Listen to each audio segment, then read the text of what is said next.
ప్రభువైన యేసుక్రీస్తు నామములో మీ అందరికీ కూడా నా హృదయపూర్వకమైన వందనాలు తెలియజేసుకుంటున్నాను.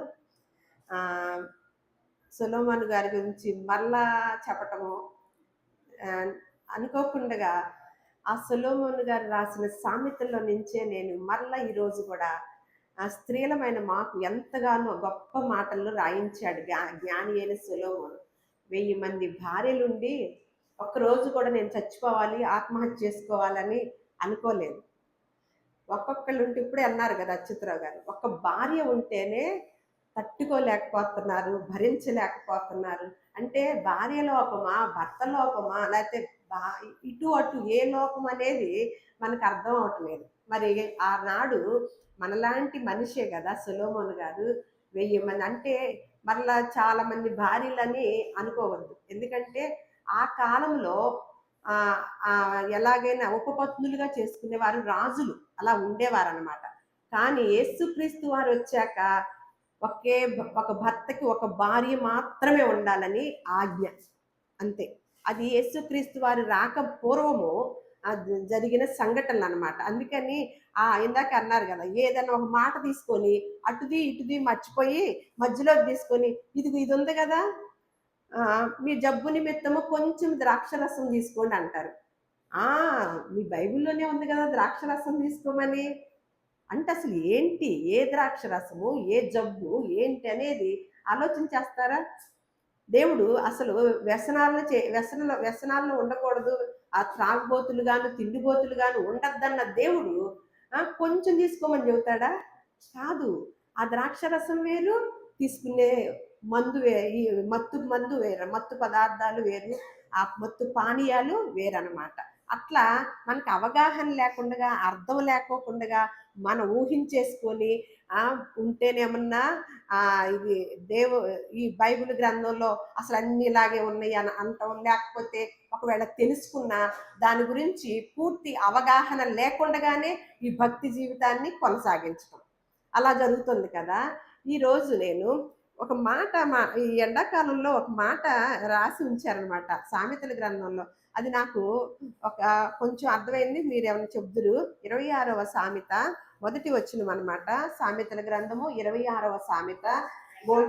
ఎండాకాలమునకు మంచు గిట్టదు, కోతకాలమునకు వర్షము గిట్టదు, అటువలే బుద్ధిహీనునికి ఘనతని గిట్టదంట. దేంతో పోల్చాడు చూడండి. అంటే మంచు వస్తే ఎండాకాలంలో ఏమి రావండి. నేను అర్థం చేసుకున్నది మీకు చెప్తున్నా. ఎండాకాలం వచ్చింది, ఎండాకాలానికి కొన్ని ప్రత్యేకతలు ఉంటాయి. వేసవి కాలంలో కొన్ని ఫ్రూట్స్ వస్తాయి, అంతే కదా. ఏం ఫ్రూట్స్? మామిడి పళ్ళు. మంచు వచ్చేసిందండి, అప్పుడు ఏమవుతాయి? పూత అది రాలిపోతా ఉంటాయి. అలాగే కొన్ని కొన్ని పూతలకు సంబంధించినవి అన్ని కూడా రాలిపోతాయి. మంచు కుదరదు, ఎండాకాలానికి మంచు కుదరదంట, అంటే సెట్ అవ్వదు. అర్థమవుతుందా? అలాగే కోతకాలంలో, మనం కోతకాలం అంటే పొలాలు ఉన్న వాళ్ళకి, వరి పండించే వాళ్ళకి ఏదైనా కోసేది తెలుసా? ఆ కోతకాలంలో ఏమి ఉండకూడదంట? వర్షం ఉండకూడదు. అసలు ఎంత జ్ఞానాన్ని రాయించి ఉంచాడండి. వ్యవసాయ శాస్త్రము, మనిషి శాస్త్రము, మానసిక శాస్త్రము, అసలు ఎన్ని శాస్త్రాలు రాయించి ఉంచారు. అంటే ఎండాకాలానికి మంచుకి సెట్ అవ్వదు, అలాగే కోతకాలంలో వర్షము రావటము కుదరదు. ఆ రెండు లాగానే ఎలాగైతే రెండు సెట్ అవ్వదో, బుద్ధిహీనునికంట వాడికి ఘనత కూడా సెట్ అవ్వదంటండి. ఘనత కూడా వాడు గిట్టదంటండి. మనకు మామూలుగా బుద్ధిహీనులు కాదనుకో, ఘనత ఎంత గొప్పగా ఉంటుందండి. కానీ బుద్ధిహీనుడికి సెట్ అవ్వదంట అని జ్ఞాని అయిన సొలొమోను గారు ఎన్ని రాశారు. మరి 1000 మంది భార్యలు ఉన్నప్పుడు అజ్ఞానుడైపోవాలి కదా. చరిత్రలో జ్ఞానవంతుడిగా నిలిచి ఎన్నో సామెతలు రాసి ఎప్పుడైతే జ్ఞానాన్ని సంపాదించుకున్నాడో, ఈ 1000 మంది భార్యలు ఉన్నప్పటికీ కూడా, వాళ్ళంతా ఎంత ఇబ్బంది పెట్టినప్పటికి కూడా జ్ఞానవంతుడిగానే దేవుడు ఎప్పుడైతే తనకి ఆశీర్వదించాడో ఆ జ్ఞానంతోనే ఉండి, ఆ జ్ఞానంతోనే వైరాగ్యాన్ని కూడా సంపాదించుకొని ప్రసంగి అనే గ్రంథాన్ని రాసి, మనుషులు అసలు మీరు ప్రయాస పడుతుందంతా, ఈ సూర్యుని క్రింద పడుతున్న ప్రయాస అంతా కూడా గాలికే ప్రయాసపడినట్లు వ్యర్థము వ్యర్థము సమస్తము వ్యర్థము అని తెలియచేసిన గొప్ప జ్ఞానవంతుడు అనమాట. అటువంటి జ్ఞానవంతుడు కొన్ని మాటలు రాయించాడండి. మనము ఎక్కువగా ఇందాక అన్నారు కదా, నాకు తెలియకుండా నాకే ఆలోచన వచ్చింది, పరిశుద్ధాత్మ ప్రేరేపణ అలాగే నడిపిస్తుందని. మనం ఎక్కువగా మన మనస్సుకి ఏ మాటలు వెళ్తాయండి? మంచి మాటలు వెంటనే వెళ్ళిపోతాయా? చెప్పుడు మాటలు వెళ్తాయండి? ఈరోజు నేను చెప్పుడు మాటల గురించి నేను మనం పాట నేర్చుకోవాలని అనుకుంటున్నానండి. చెప్పుడు మాటలు ఎంత ప్రమాదకరమైనవో, మనము ఎంత వాటికి ప్రాధాన్యత ఇస్తున్నామో అనేది మన భక్తి జీవితమే కాకుండా భౌతికమైన కుటుంబాలు కూడా కూలిపోవటము, దానితో పాటు ఆధ్యాత్మిక జీవితం కూడా కూలిపోవటం జరిగి మనం ఎంతో నష్టానికి పాత్రులం అవుతాం అన్నమాట. చెప్పుడు మాట అనేది ఎక్కడి నుంచి ప్రారంభమైందండి? బాగా తెలుసు కదా, అవునా? అవ్వ ఏం చేసిందండి? ఏది తీయండి ఆ పేజీ.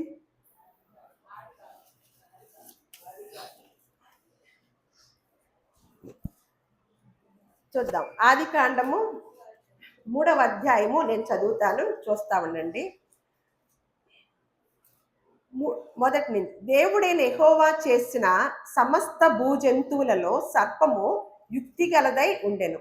అది ఆ స్త్రీతో, అంటే దేవుడైన యెహోవా చేసిన సమస్త భూజంతువులలో, మనుషుల్లోనా భూజంతువుల్లోనండి? భూజంతువుల్లో ఎలా ఉందంటండి? యుక్తి కలిగిందై ఉందంట. మరి సమస్త భూజంతువుల్లో యుక్తి కలిగిందని భూజంతువులు అని చెప్పి, మరి నరుణ్ణి మనిషిని ఎలా పుట్టించాడండి? మనిషిని ఎలా పుట్టించాడో ప్రారంభ దినాల్లోనే చూస్తాం కదా. ఏమని? ఆదికాండములోనే 26 మొదటి అధ్యాయం 26లో దేవుడు మన స్వరూపమందు మన పోలిక చొప్పున నరులను చేయుదుము అని వాళ్ళకి ఎంత ప్రాధాన్యత ఇచ్చాడు. వారిని ఆశీర్వదించి వారు ఏం చేస్తారంట? భూమిని నిండించి దాన్ని లోపరుచుకుంటారు. అలాగే ప్రతి జీవిని కూడా ఏలతారు అనే ప్రాధాన్యత ఇచ్చాడు. మనిషికి ఇచ్చిన ప్రాధాన్యత ఏదైనా భూలోకంలో ఏమి జీవరాశికైనా ఇచ్చారా? మనం కూడా కుటుంబాల్లో మన బిడ్డలకి ఇచ్చే ప్రాధాన్యత బయట వాళ్ళకి ఎవరికి ఇవ్వం కదండి. కానీ వాళ్ళు అది విలువగా ఎంచుకుంటారా? ఆ మంచితనము అర్థం చేసుకుంటారా అండి? చేసుకోరు.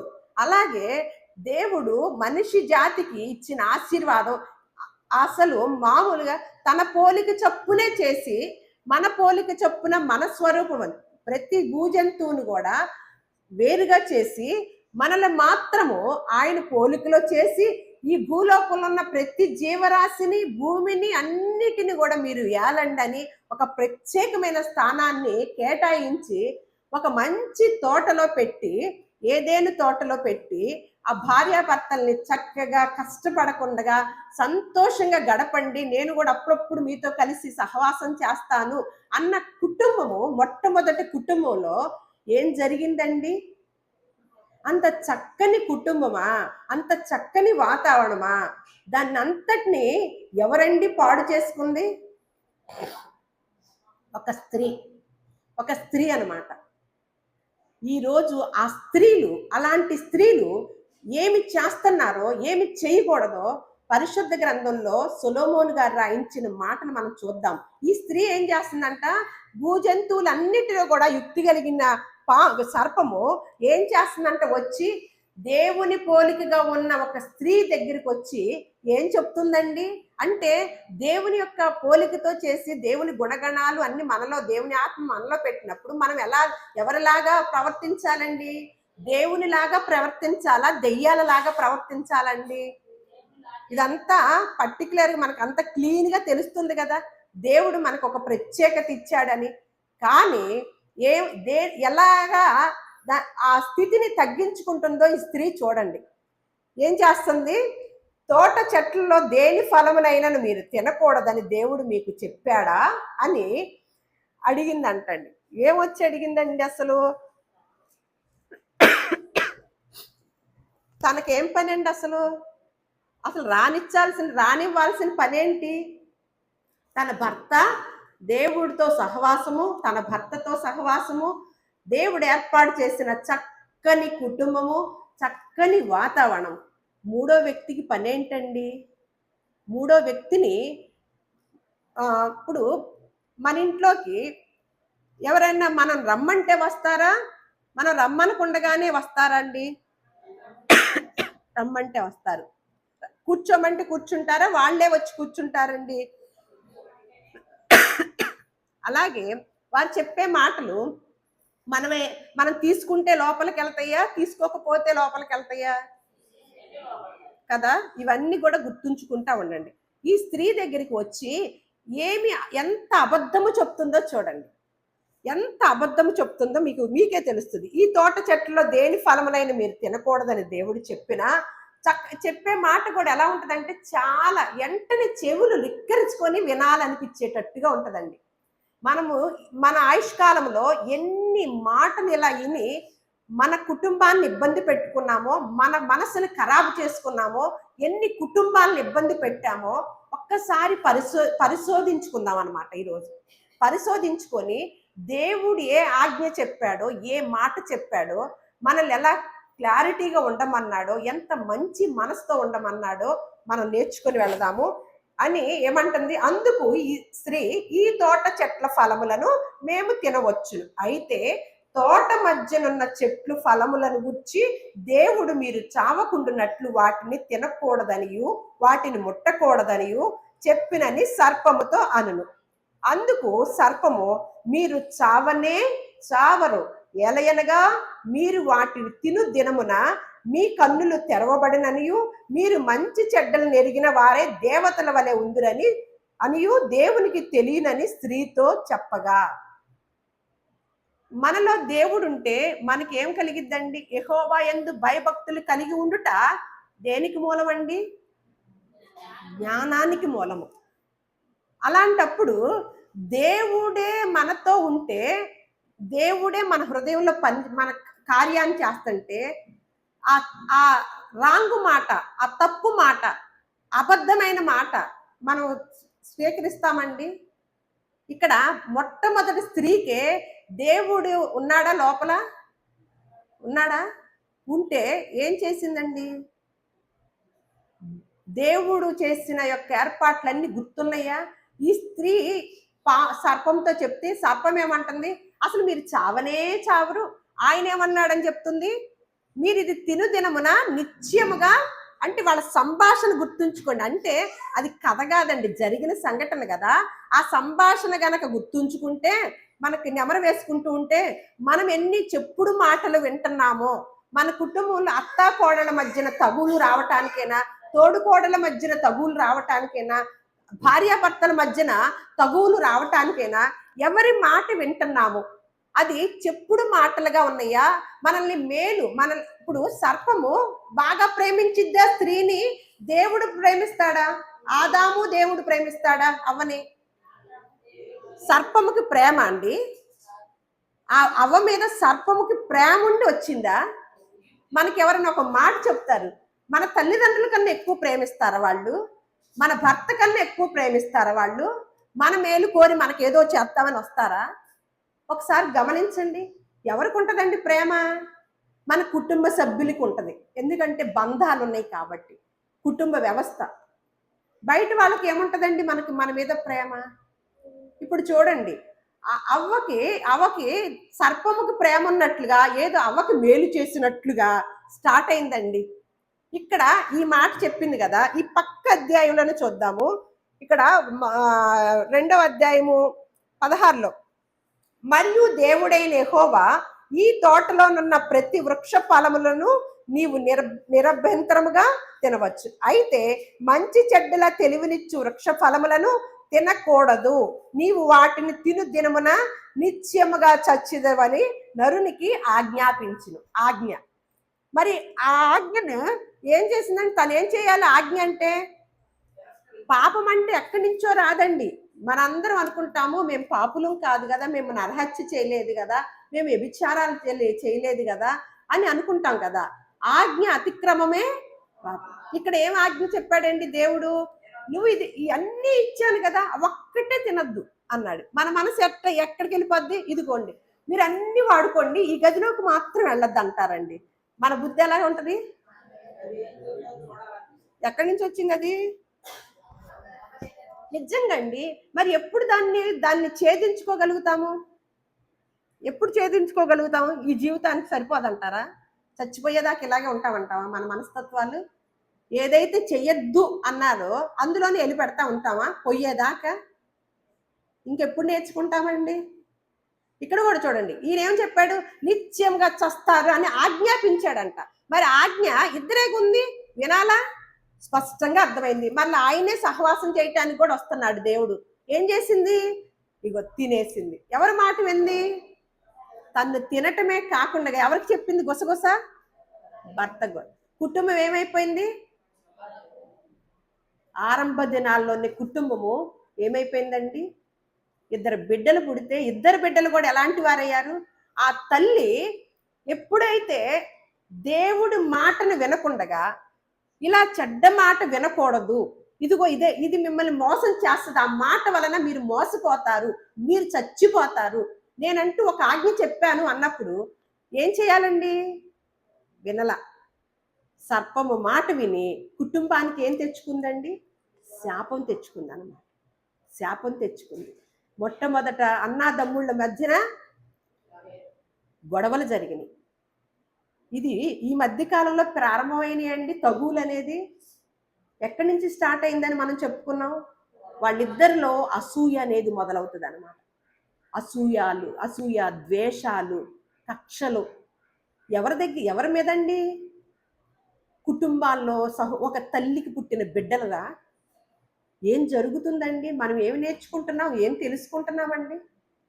అలా స్టార్ట్ అయ్యి తర్వాత సొలొమోను గారి దగ్గరికి వచ్చేసరికి ఇదిగో అవ్వ అలా అయిపోయింది కదా, కొన్ని చెప్పుడు మాటలు మీకు ఎలాగ ఉంటాయో అని కొన్ని మాటలు చెప్పాడండి. సామెతల గ్రంథము 26వ అధ్యాయము తీసినట్లయితే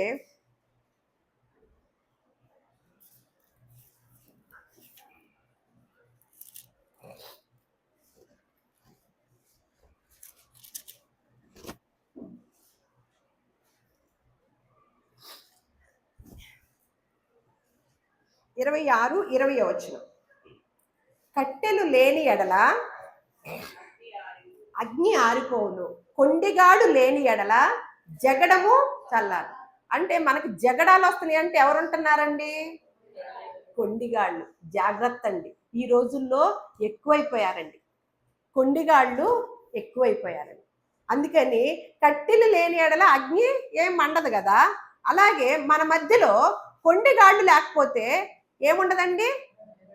జగడాలు ఉంటాయా? అంటే మనము జగడాలు వస్తున్నాయి అంటే మన మధ్యలోకి ఎవరిని తెచ్చుకుంటున్నామండి? కొండిగాడు అని చెప్తూ, ఆ కొండిగాడి మాటలంట ఎలా ఉంటాయంటే, మరి ఆనాడు అవ్వకు కూడా అలాగే ఉంది కదా. వాళ్ళ 22వ వచనం, 21 కూడా చదువుకు. వేడి బూడిదకు బొగ్గులు, అగ్నికి కట్టెలు. వేడి బూడిదకి ఏమన్నా బొగ్గులంట, అగ్నికి ఏమన్నా కట్టెలంట. కలహములు పుట్టించుటకు భలే పేరు పెట్టారండి. కలహాలు పుట్టించేవాడు మనుషులకి ఎలా ఉంటున్నాడు? ప్రియుడుగా ఉంటున్నారు, ప్రియంగా ఉంటుంది అనమాట. అంటే ఇష్టంగా ఉంటుంది అనమాట. వాళ్ళు కలహాలు పుట్టిస్తుంటే వీళ్ళకి ఏం కలుగుతుంది? వాళ్ళ మీద ఆడి పేరు కూడా ఎలా పెట్టారో చూడండి. జ్ఞానవంతుడైన సొలొమోను గారు కలహ ప్రియుడంట. ప్రియుడంటే సెట్ అయిపోతాయి కదా ఇద్దరు. ఇక ఒక ప్రియుడు ప్రియురాలు ఎలాగ సెట్ అయిపోతారో కలహ ప్రియుడంట. ఏంటంట? వేడి బూడిదకు బొగ్గులు. వేడి బూడిద కావాలంటే ఏమి రావాలి? బొగ్గులు. అలాగే అగ్నికి కట్టెలు. అలాగే కలహములు పుట్టించుటకు కలహ ప్రియుడు. కొండిగాని మాటలు రుచిగల పదార్థములు వంటివి అంటండి. ఎంత మంది మాటలు, చెడు మాటలు మనం విన్నామో అవి ఎలా ఉంటాయంట? రుచిగా ఉంటాయంటండి. రుచిగా ఉంటాయా? రుచిగానే ఉంటాయంట. నిజమే కదా. నాకు ఇవి చూస్తుంటే ఆశ్చర్యం వేస్తుందండి. మన తండ్రి, మన దేవుడు మనల్ని ఎక్కడ తప్పటి అడుగు వేయకుండా మన కుటుంబాలు ఈ కొండిగాళ్లతో ఆ చల్లా చెదురు అవ్వకుండగా ఎన్ని జాగ్రత్తలు రాయించి ఉంచితే ఒక్కనాడైన సామెతల గ్రంథంలోకో పరిశుద్ధ గ్రంథంలోకి ఉన్న మాటలు చదివి అమ్మో ఏనాడో జ్ఞానవంతుడైన దేవుడు ఆ జ్ఞానవంతుడితో రాయించాడే, మాకు కొండిగాళ్ళని మా ఇళ్లలోకి తెచ్చుకోకూడదే, మా ఇళ్లలోకి తెచ్చుకుంటే మా ఇళ్ళే మటాష్ అయిపోతున్నాయే అని ఎంతమంది అనుకుంటున్నామండి. ఇది చదివితేనేగా తెలియటానికి, ఇది చదివితేనే కదండి. మన తండ్రి మనకి ఎన్ని జాగ్రత్తలు తెలియచేశారో తెలుసండి. ఈ మాటలు రాయించి మనకి జాగ్రత్తలు తెలియచేస్తున్నాడంటే ఈ మాటల్లో ఉన్న ఎంత శక్తి ఉందో తెలుసండి. ఒక్క కొండిగాడు మన కుటుంబంలోకి చేరితే, ఒక కొండిగత్తె మన కుటుంబంలోకి చేరితే కుటుంబాలు ఎలా పాడైపోతున్నాయో తెలుసండి. ఎంత దారుణం అయిపోతున్నాయో తెలుసండి. ఆశ్చర్యం వేస్తుందండి, భయం వేస్తుంది, చల్లా చెదురైపోతున్నాయండి. ఏమంట, కొండిగాని మాటలు రుచిగల పదార్థములు వంటి, అవి కడుపులో కాదు, ఎక్కడికంట, లో కడుపులోకంట, అవి లో కడుపులోనికి దిగిపోవునంట. ఆ ఒక్క అక్షరం పక్కకు తీసిన కొంచెం అర్థమే పోద్దండి. కడుపులో కంటల్లా, నిజమేనా? ఎక్కడికి తీసుకెళ్తున్నావా? ఎక్కడికి తీసుకెళ్తున్నామండి కొండిగాని మాటలు, కొండిగత్తి మాటల్ని? అవంట కడుపులోకి కాదు, లో కడుపులోకి తీసుకెళ్ళి ఎలా ఉంటున్నాయి అంట ఆ మాటలు, మనకి మంచి రుచిగా ఉంటున్నాయి అంటండి. అమ్మో ఎంత భయం వేసిందంటే. అలాగే మళ్ళీ ఇంకొక మాట, సామెతల గ్రంథము 25వ అధ్యాయము 9వ వచనం నుంచి 11వ వచనం. నీ పొరుగు వానితో నీవు వ్యాజ్యమాడవచ్చును గాని పరుని గుట్టు బయట పెట్టకము. పరుని గుట్టు, నీ పొరుగు వానితో వ్యాజ్యం ఆడచ్చు అంటే ఏదైనా అక్రమంగా, ఏదైనా అన్యాయంగా మనల్ని కనుక ఇబ్బందులు పెడితే మనం ఏం చేయొచ్చు, న్యాయంగా ఫైట్ చేయొచ్చు. కానీ వారి గుట్టు అంట బయట పెట్ట. ఎందుకంటే ఆ గుట్టు బయట పెట్టిన ఎడల వినువాడు, మనం ఏమనుకుంటాం, ఆ నెలల్లోయి ఏ నెలల్లోయి మనం దొరికినాయి అనుకోండి, అవి తీసుకెళ్ళి ఎవరికి చెప్పాలి, ఎవరికి చెప్పాలి, ఎవరికో ఒకరికి చెప్పాలని బాగా ఉవ్విళ్ళూరుతూ ఉంటారు. కానీ దాని వలన ఎంత నష్టమో తెలుసా అండి, ఎవరెవరికి నష్టమో తెలుసండి. ఇక్కడ చూడండి, బయట పెట్టిన ఎడల నీ పొరుగువానితో నీవు యాజ్యమాడవచ్చును గాని పరుని గుట్టు బయట పెట్టకము. బయట పెట్టిన ఎడల వినువాడు నిన్ను ఏం చేస్తాడంట, బాగా ఉవ్విళ్ళూరుతూ చెప్తూ ఉంటారు. చెప్పేంత కాలము చెప్పచ్చు, కానీ తర్వాత ఏం కలిగిద్దో తెలుసండి వాళ్ళకి, ఏదో ఒక రోజున కాలములో దేవుడు పట్టిస్తాడు. చెప్పగా చెప్పగా చెప్పగా ఒక రోజున పట్టించితే ఆ మనిషికి ఏం జరిగిద్దండి, ఇదిగో ఈవిడ ఇలా చెప్పిందండి, వాళ్ళ ఇంటికి వెళ్ళి ఈ మాట చెప్పిందండి, మా ఇంట్లో ఇలా గొడవలు పెట్టిందండి, ఎన్ని సంవత్సరాల నుంచి ఇలా కొనసాగుతున్నాయో తెలుసా అండి అని కుటుంబాలు బాధపడుతూ ఉంటారు ఆ వ్యక్తుల కోసం. కానీ ఒకానొక సమయం వచ్చిద్దంట, ఆ చెప్పిన మనిషికి ఏం జరిగిద్దంటండి, అవమానం జరిగిద్ది. అందుకనే సమయోచితముగా పలకబడిన మాట చిత్రమైన వెండి పళ్ళెములో ఉంచబడిన బంగారు పండ్ల వంటిది అని తెలియచేస్తూ మరలా ఇంకొక సామెతను చూద్దాం. సామెతల గ్రంథము 20వ అధ్యాయము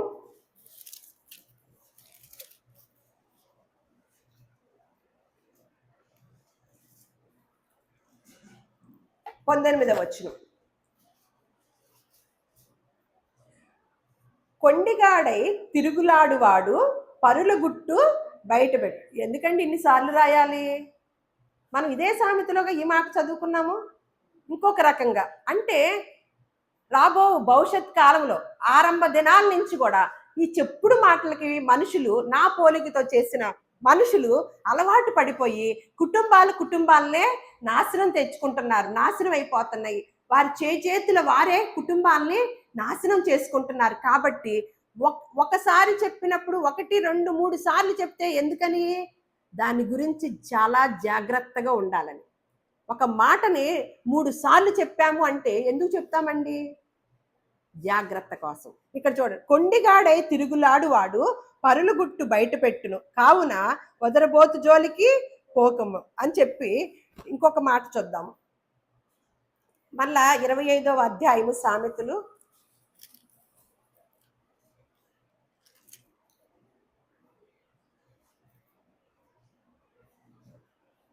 25 చదివాం కదా. 17వ వచనం, 25:17. మాటి మాటికి నీ పొరుగు వాని ఇంటికి వెళ్ళకము, అతడు నీ వలన విసిగి నిన్ను ద్వేషించిన. ఒకసారి నెల రోజులు వరుసగా ఒకళ్ళ ఇంటికి వెళ్ళండి, ఏం జరిగిద్దో.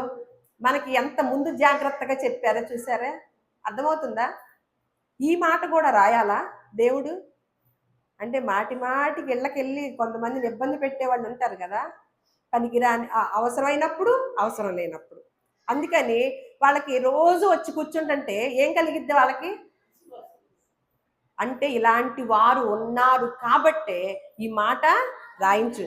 అందుకని మాటి మాటికి నీ పొరుగువాని ఇంటికి వెళ్ళకము, అతడు నీ వలన విసిగి నిన్ను ద్వేషించునేమో. 26వ అధ్యాయము 6వ వచనం కూడా, మూర్ఖుని చేత వర్తమానము పంపువాడు కాళ్ళు తెగ కొట్టుకొని విషము త్రాగి వానితో సమానుడు. ఏంటంటండి, వర్తమానం ఎవరితో పంపించకూడదు? మూర్ఖుల్లాగా ఉన్నారనుకోండి, వాళ్ళతో వర్తమానం పంపించచ్చా? వాడు వెళ్ళి ఏం చేస్తాడు? అంత దరిద్రం చేసేస్తాడు. ఒక జ్ఞానవంతుడిని పంపిస్తే అర్థం ఉంటుంది. మూర్ఖుణ్ణి ఏ వర్తమానానికి పంపించాలా? ఒక మధ్యవర్తిగా ఏమవుతుందంట?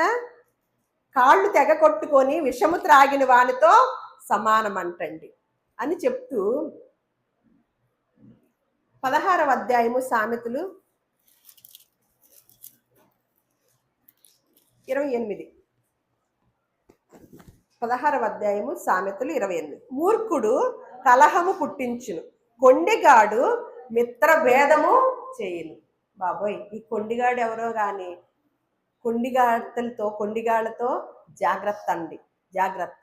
కానీ ఇవన్నీ చెప్తూ ఏమంటున్నాడంటే, జ్ఞానవంతురాలు తన ఇల్లు దేంతో కట్టుకుంటుందండి? వాక్యముతో కట్టుకోవాలి. జ్ఞానవంతురాలు తన వాక్యముతో తన ఇంటిని కట్టుకోవాలంటండి. ఇలాంటి వారందరికీ దూరంగా, ఇలాంటి వాటికి దూరంగా ఉంటే తన ఇల్లుకి ఎవరు రారు? తన ఇంటిలోకి వాక్యం తెలిసిందనుకోండి, ఎవరిని రాణిస్తాము ఇళ్లలోకి? కొండిగత్తెలు రాణిస్తామా కొండిగాళ్ళని? వాక్యము తెలియకుండా ఉన్న వాళ్ళ ఇళ్లలోకి ఎవరైనా ఇలా జ్వరపడతారు, కుటుంబాలకి పతనం అవటానికి కారణం అయిపోతుంది అనమాట. కుటుంబాలు పతనం. అందుకనే సొలొమోను గారు 1000 మంది ఉన్న భార్యలు ఉన్న భర్త గారు ఏం రాస్తున్నాడు? జ్ఞానవంతురాలు వాక్యముతో తన ఇల్లు కట్టుకుంటుంది, 3 రాలు తన చేతులతోనే తన ఇల్లుని ఊరబెడుకుంటుంది అంటండి అని చెప్పి, ఇంటికి దీపం ఇల్లాలంటారు కదా. మనకేం దీపమో చూద్దాం. కీర్తన గ్రంథము 119వ కీర్తన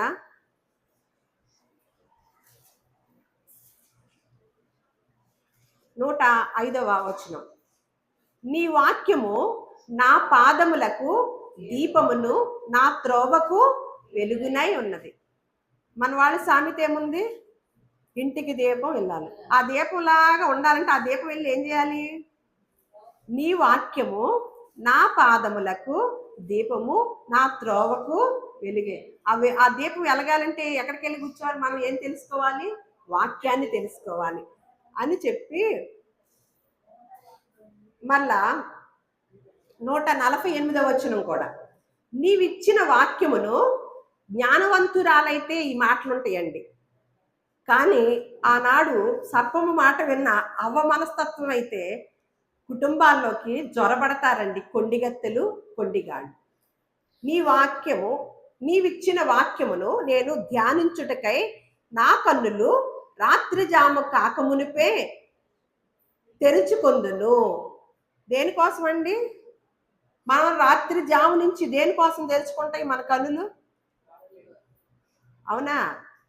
దేనికోసం తెలుసుకుంటున్నాయండి?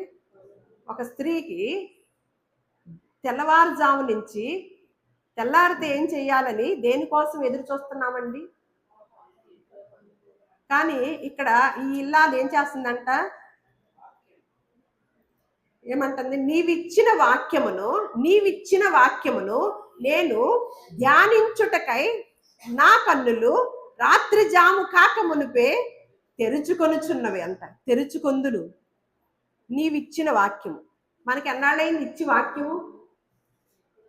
దేవుడిచ్చిన వాక్యాన్ని ఈ లోపల ఈ పరిశుద్ధ గ్రంథంలో నా కుటుంబానికి పనికొచ్చే మాట, నా ఇంటిని కట్టుకోవటానికి పనికొచ్చే మాట రేపటికి క్యారేజీలోకి ఏముంటుందో అని ఎప్పటి నుంచి తెరుచుకొని ఉంచుకోవాలండి? అలా ఉందా? రేపేమి వండుకుందాము, రేపేమి టిఫిను, రేపు క్యారేజీలోకి ఏంటి, అలా అని స్త్రీలు చాలా మంది ఈ మధ్య కాలంలో కుటుంబాలను కూల్చుకునే స్త్రీలు చాలా మందిని మనం చూస్తున్నాం. కానీ వాళ్ళల్లో ఏం కనపడతలేదు? నీవిచ్చిన వాక్యము. నాకు అసలు ఈ మాటలు వింటేనండి ఎన్ని జాగ్రత్తలు రాయించారు స్త్రీలకి. అమ్మో, ఎందుకు మనము యెహోవా యందు భయభక్తులు కలిగి ఉండుట తెలివికి కూడా మూలమంట. నీ వాక్యములు వెల్లుడవుతూనే వెలుగు కలుగును, అది తెలివి లేని వారికి తెలివినిచ్చునని. మనకి తెలివితేటలు లేదు అంటున్నప్పుడు ఎక్కడికి రావాలండి? మరి బైబిల్ గ్రంథం దగ్గరికి రాకపోతే తెలివి వస్తుందా? నీవిచ్చిన వాక్యమును నేను ధ్యానించుటకై నా కన్నులు రాత్రి జాము కాకముందే తెరుచుకొని ఉంటున్నాను. అబ్బా, ఏం మాట ఉంటుందో, ఏం మాట చదవాలో, ఏం మాట ఎంత బాగుంటుందో, పవర్ఫుల్గా ఉంటుందో, ఈ మాట నన్ను ఎలాగా నడిపించిందో ఈ రోజంతా, నేను ఏ తప్పు చేయకుండా నా కుటుంబాన్ని కట్టుకునేటట్లుగా అని ఎంతమంది స్త్రీలను ఎదురు చూస్తున్నామండి. ఈ మాట గనక లేకపోతే ఎంత దిగులుతో పడిపోతామో తెలుసండి. ఎన్ని ఇరుకులు ఇబ్బందులు మన మీదకి వచ్చి దాడి చేస్తాయో తెలుసండి.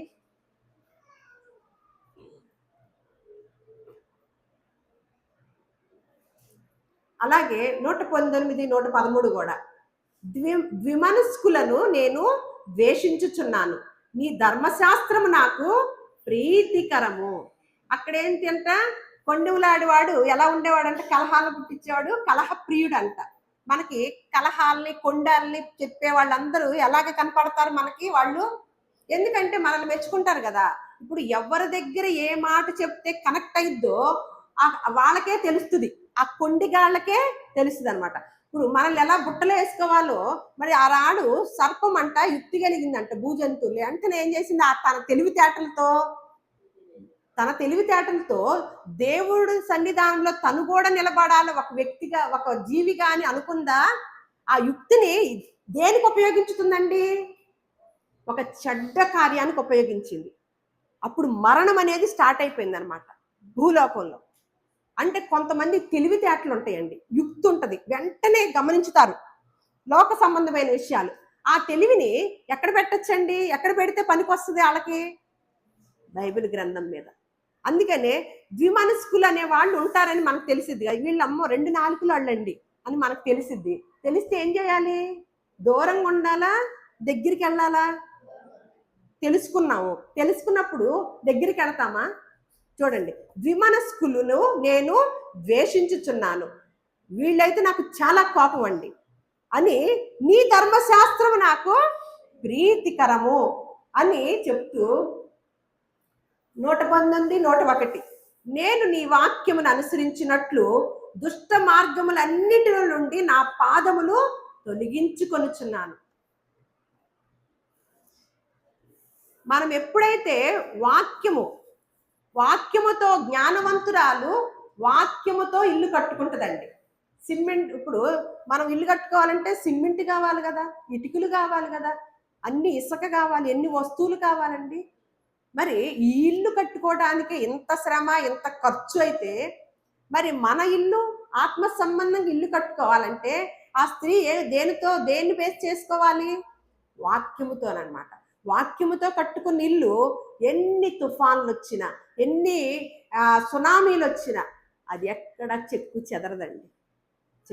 ఎందుకంటే నేను నీ వాక్యమును అనుసరించినట్లు దుష్ట మార్గములన్నిటిలో నుండి నా పాదములను తొలగించుకొనుచున్నాను. ఎప్పుడైతే వాక్యాన్ని మనం అనుసరించట్లేదో ఎక్కడికి వెళ్ళిద్దండి? మన పాదములు ఎక్కడికి వెళ్తాయండి? అందుకనే ఈయన తండ్రి రాశాడండి. అంతే, తండ్రి కొడుకులు ఏమి ఇచ్చారండి పరిశుద్ధ గ్రంథంలో గొప్ప మాటలు. తండ్రుల దినోత్సవం రోజున దావీదు గారి గురించి చెప్పాలనిపిస్తుంది. ఎంత గొప్ప తండ్రోనండి ఆయన అన్నాడు. అందుకని మొట్టమొదటి కీర్తన ఏమన్నారు? పాపుల మార్గములో నిలవక, అపహాస్కులు కూర్చుండని చోట కూర్చుండక.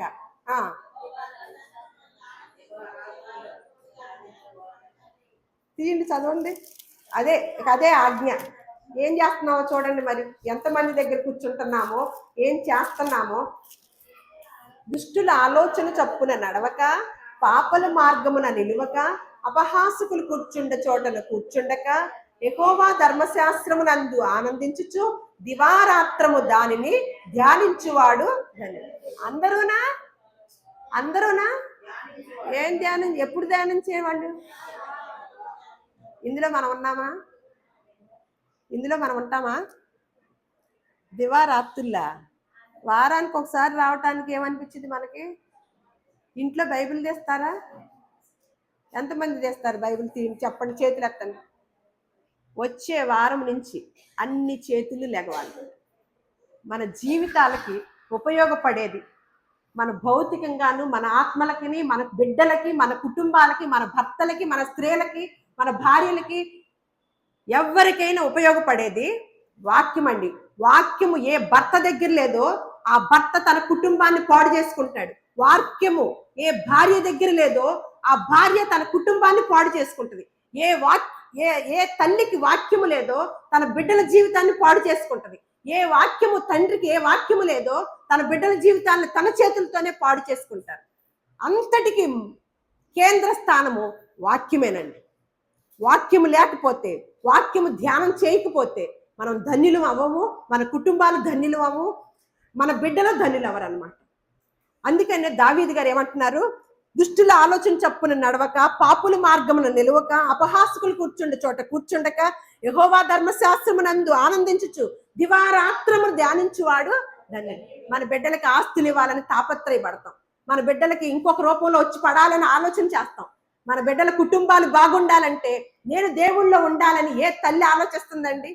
నా కుటుంబాన్ని నేను జ్ఞానంతో కట్టుకోవాలని ఏ భర్త ఆలోచిస్తున్నాడండి? ఏ కోణంలో చూస్తున్నారండి? దేవుడు పెట్టిన కుటుంబ వ్యవస్థని, దేవుడు ఏర్పాటు చేసిన ఈ కుటుంబాన్ని, దేవుడు ఏర్పాటు చేసిన ఈ బంధాల్ని ఎంత విలువగా చూసుకుంటున్నామండి? ఒక భార్యని ఎలా చూస్తున్నాం? భర్తని భార్య ఎలా చూస్తుంది? భార్యాభర్తలు బిడ్డల్ని ఎలా చూస్తున్నారు? అత్తా కోడళ్ళు, అలాగే అల్లుళ్ళు, మామగారులు, ఇలా ప్రతి రిలేషన్ కూడా దేవుడు మనకి ఏర్పాటు చేస్తే ఆ రిలేషన్లో మనం ఎలా ఉంటున్నాము? ఏదైనా తేడా ఉందంటే ఆ కుటుంబంలో ఏమి లేదండి, వాక్యము లేదు. అందుకనే దివారాత్రులు దానిని ధ్యానించువాడు దాన్ని. మనకేం కావాలి? అన్నీ జరిగిపోవాలి. మనం ఏలు పెడితే అది సఫలం అవ్వాలి. ఎలా అయిద్దండి? ఇలా అయితే ఏమవుతుందంట? అతడు నీటి కాలువల యోరను నాటబడినదై ఆకు వాడక తమ కాలమందు ఫలమిచ్చు చెట్టు వలె ఉండును. అతడు చేయనదంతయు ఎప్పుడు? యెహోవా ధర్మశాస్త్రమునందు ఆనందించుచు దివారాత్రము ధ్యానించువాడు ఏమి చేసినా, ఏది తలపెట్టినా అతడు చేయనిదంతయు సఫలమవును.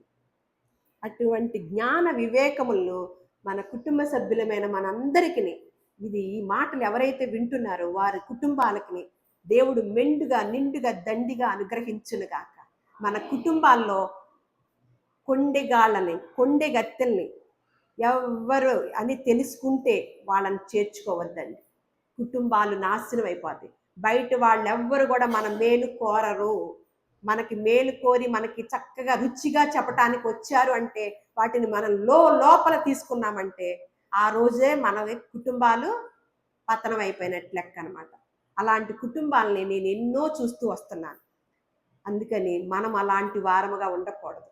దేవుడు మన తండ్రి ముందుగానే మనకి జాగ్రత్తలు నేర్పి, కొండిగాళ్ళ గురించి జాగ్రత్త, మూడో వ్యక్తి మీ కుటుంబంలోకి ప్రవేశించి మీకు ఒక మాట చెప్తుందంటే ఆ మాట మీరు తీసుకున్నారంటే కుటుంబం అంతా కూడా సర్వనాశనం అయిపోతుందండి. అటువంటి దానిలోకి మనం ఎవరు వెళ్ళకుండగా, మన కుటుంబాలు ఉండకుండగా దేవుడు మంచి జ్ఞాన వివేకములను మనకి మెండుగా అనుగ్రహించునుగాక. దేవుడు మిమ్మల్ని అందరినీ కూడా దీవించునుగాక.